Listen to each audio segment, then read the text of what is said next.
தேனி கூட்டம் அதிசயம்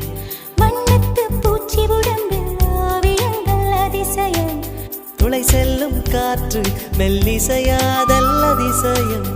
குருநாதர் இல்லாத குயில் பாட்டு அதிசயம் அதிசயமே அசந்து போகும் நீ எந்த அதிசயம்